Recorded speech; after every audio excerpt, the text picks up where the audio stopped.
Back in the day, we used to play little hand games like tweet baby, your mama's thing. I don't know if y'all do that, baby. Electric slide. Y'all know how to do the electric slide? Oh my God! I've heard of it though. Yeah, oh my God! Are you? You can't be in a black family and not know how to do that. Girl, have you been to black church? Y'all know what house music is? Yeah, I think so. Where? I heard you say, hey, hey. Y'all heard that song? House music? That's house music! That's like, Come on, man. I'm a stepper. You know what that is?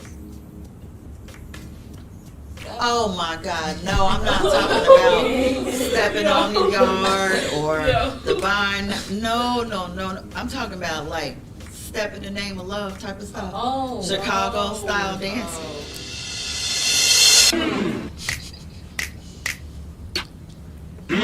Tamaya, Breasia, Josiah, Kamaya, Armani, and Robin, Trin, Amari, Miss Kimp, and she don't play. She waiting on payday, and she got a J. And guess what? She got on babe. Hey. Welcome to Shades of Brilliance, a podcast where we explore culture, celebrate community, and celebrate our languages through the arts. The questions in the show were inspired by the article In Search of Cultural Themes and Their Expressions in the Dynamics of Classroom Life.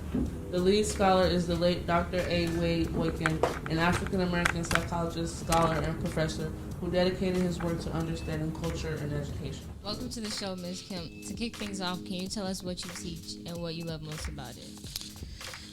Well, I've been doing this for almost 27 years, and currently I am in a program that helps students that wouldn't graduate on time to help them graduate on time.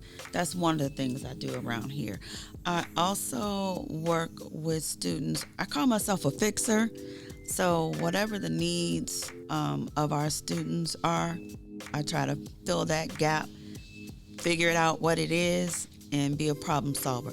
I like to think of myself as the Olivia Pope of the building. Y'all know who Olivia Pope is? Mm-hmm. Okay.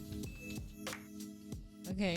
What are your initial reactions to the way Dr. Boykin and his colleagues define movement expressiveness in their article? And what stood out to you the most?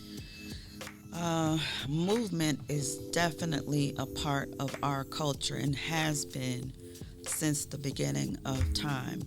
Movement and music, it creates a vibe. It's like who we are. It's in our DNA, and that's something that nobody can take away, and they might not clearly understand it like we do. When you think about movement and rhythm in your life growing up, what memories come to mind first? Okay, so things have evolved a lot from where I grew up to how you are now. You all do the TikToks and whatnot, and that's how you get your little vibe on. Back in the day, we used to play little hand games like tweet baby, your mama's thing. I don't know if y'all do that, but we made songs to go with it. We had little songs to go with our double dutch games. We played Chinese double dutch. It was a song and a dance to go with everything. You saw that show up in our everyday lives. You saw it show up at school. You saw it at sporting events. It's our culture that you see showing up everywhere. Just think about you go to a football game or a basketball game. If somebody starts singing, lean with it, rock with it, everybody's doing it because it creates a vibe and it's contagious. And that's just how we've been since the beginning of time. Do you find that your body responds to rhythm even when you're not consciously thinking about it? Yep. I'm hearing this music in the background and it's creating a vibe.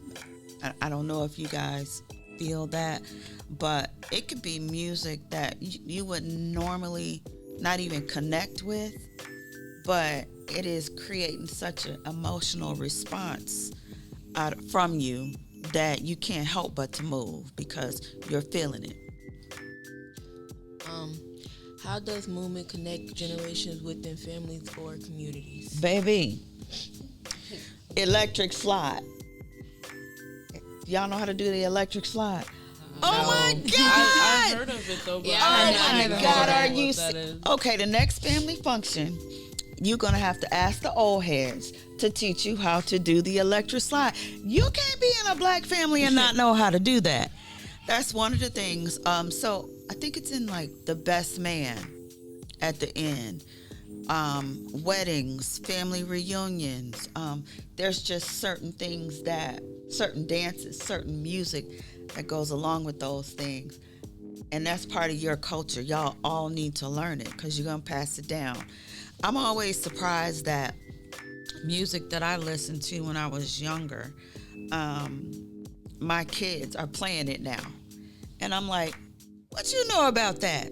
Well, I raised them on that. That's why they know about it. Y'all know what house music is? Yeah. I think so. Sunday morning. Why are y'all silent? House music is part of the fabric of Chicago. Okay, y'all got some homework to do.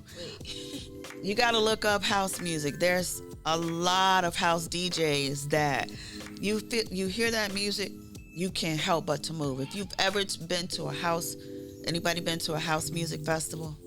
No. Jesus Christ. You got to go. Everybody there is happy. No matter what color you are, everybody's dancing. And it doesn't matter what kind of dance you're doing. You're not being judged for it. You're just feeling it. And you're having a good time. Have you noticed difference in how people from different cultures, background express themselves physically? Well, I can speak for us. We are a very physical group of people. Think about when you're in church and you hear that good gospel coming on. You want to clap your hands and stomp your feet. You want to move with it. Sometimes you feel in the spirit. When you're at a party and the music is right. Who in here has been to homecoming? When the music wasn't right, what did you feel? I just stood there. I just stood there. It didn't move you. So the music has to be right in order to get you to move and feel it. And if you don't have that, you're missing out on something. I hope that answered your question. Yeah, it did. Okay. Have you ever felt that your natural way of expressing yourself physically was misunderstood? I don't. Maybe. I think black people, majority, we are very, like, when we laugh, we like, Yeah. you know, we're touching each other. Or when you see your friend and you haven't seen your friend for a long time, you're giving hugs. That's just part of our culture and who we are. But we're not the same with other cultures. Yeah. Y'all ever seen that Key and Peele video? No. Where the President Obama is greeting a line of folks, but when he comes to his people, the greeting is different. The greeting is different when you're amongst people that look like you. The vibe is different. I can't explain it. It just is. There's a connection. Did certain learning environments make you feel more engaged because they allowed you? Well, I'm going to speak from the teacher lens, or the person that is facilitating the group or holding down the classroom. I personally don't like a quiet classroom because I'm not sure what's going on inside that student's mind if it's too quiet.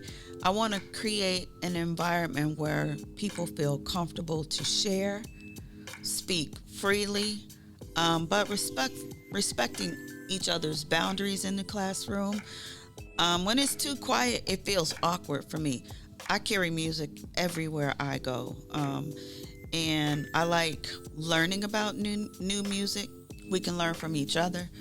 Most of that stuff y'all listen to, I don't like, but it's cool learning from other people and just seeing what moves them, inspires them, gets them engaged. When it's too quiet, I think people fall asleep. Were there times when music or rhythm helped you understand or remember something you were learning? Do you know that I am a woman of a certain age? And I remember this song that I was taught in 3rd grade. I'm not going to sing it for you, but I remember this song. I remember this song that I was taught. I was a brownie. You know, that's like the step before you become a Girl Scout. I remember this song that I was taught in the brownies to this very day, and that's been over, I'm going to just say over 20 years that I remember the lyrics to this song. So yeah, I mean, music, lyrics, movement, it was all part of that memory. Just like I brought up, you know, my childhood and the childhood games and songs that we used to play. It becomes part of your heritage and your makeup that you will pass along to people you encounter or to your kids if you desire to have that one day. Why do you think traditional classrooms often emphasize stillness and quietness? Because they're not listening. They're not listening to kids. I think stillness and quietness, people think that it is a form of control, and that you must be doing a great job if all the kids are falling in line. But how does that feel for the student to just have to be still and be quiet all the time? It could cause a lot of problems. Like, some people are tappers. They need to tap. Some people are, you know, they need to get up and move and have breaks. And I think we just need to honor all styles of learning. I hate a quiet, you know, desk in a row, eyes forward type of classroom. I just don't think it feels good. Do you think dancing, walking, or moving to music can be a form of healing? It is a form of healing. That's why you have praise dancing. That's why you have people that use dance as a form of therapy. I know for me personally, when I'm feeling something, I'm turning on that house music, especially while I'm cleaning up on a Saturday morning. It's going to be house music to help me get through. Sometimes, you know, you have certain playlists for certain moods. I have some playlists in my Apple Music that I won't tell y'all the titles of, but it's to fit a certain mood. You know, you got your breakup playlist, you got your female empowerment playlist, you got your, you know, I want to rock out playlist, you got your mellow playlist, you got your female empowerment playlist. I have them for all moods. And then, of course, you know, there's my favorites. And every single day, for some reason, I wake up with a different song on my brain, and that song kind of guides my day. I woke up with a song today, a particular song today. Y'all are not gonna know who it is, but it's guiding my mood for today. So, music is my life. What role does rhythm play in gospel music, church services, or other community gatherings? Girl, have you been to Black church? It is a vital part of the church service. There's something, I think I shared with somebody before, that I don't like gospel music, but that's just a lie. What gospel music and being in the church creates such a powerful vibe that it overtakes your spirit. And when I feel like that loss of control and I feel like I'm gonna cry, I don't want to do that in public, so I got to, show that I'm tough. And gospel music will bring the punk out of you and just break you down, and you're just feeling that that loss of self-control, and you're like surrendering to the music.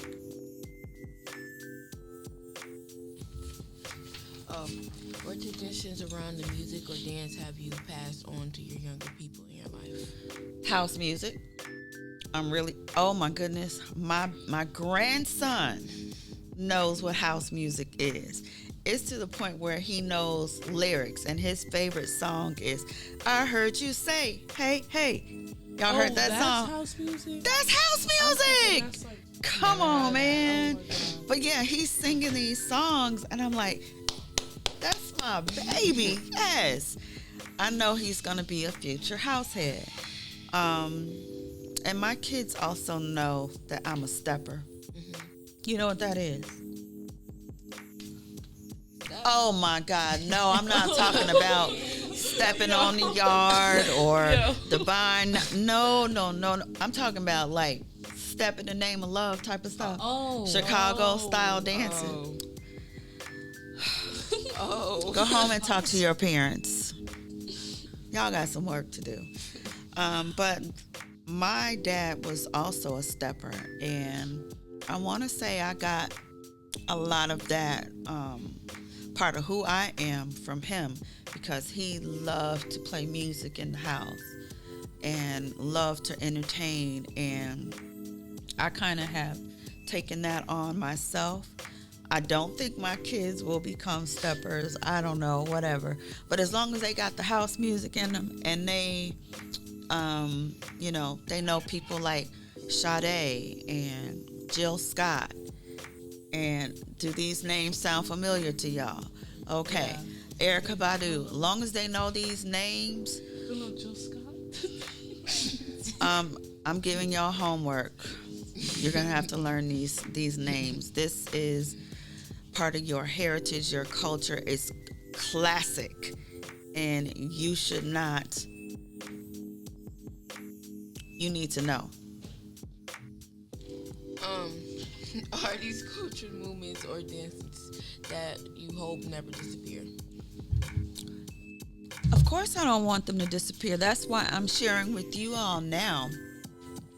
It's important that you learn this stuff, because, I don't want it to fade.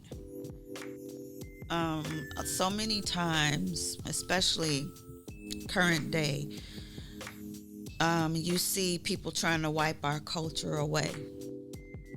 And if we don't take pride in it and pass it along and share it with each other, that could easily happen. And I don't want us to be wiped away.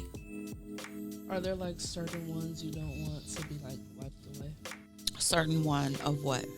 Like Movements or dances. like dances or like Well, songs. I feel like house music and stepping, those are two things that need to stay part of who we are, and line dancing. So I think that modern day TikToks that you all do now, they're very similar to like line dances that your moms and your grandparents might have learned. But I think it's important for you all to keep that going. So don't stop doing what you're doing, but reach back, find out what grandma did. Join her, ask questions. She would be happy to share, or they would be happy to share. Just ask your elders. Not saying that I'm an elder or anything.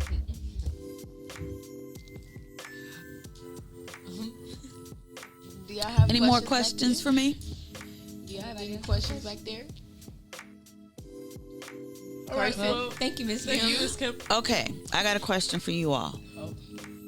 What is your favorite style of music? Favorite genre? I like rock. Rock. Favorite group then? I was just kidding. Oh. I like. Go ahead. Who's on repeat on your playlist right now? Mariah the Scientist. Mariah the Scientist. Drake? You rock with Drake? Yeah. I'm Team Drake. What about you all back there? Who's on repeat? G Herbo. Okay. Broadway. Anybody else? Can't hear you. R&B music. What era? 90s, 2000, present day? Lauryn Hill. She said Lauryn Hill. Lauryn Hill. That's what I'm talking about. R&B. Well, I'm glad to hear that you don't just listen to new school, because old school is the foundation. The people that exist today wouldn't exist if it weren't for people like Lauryn Hill and the old school R&B artists, old school rap artists that paved the way for who you guys listen to today. Y'all good? Yeah. Thanks, Miss Kimp. You're welcome.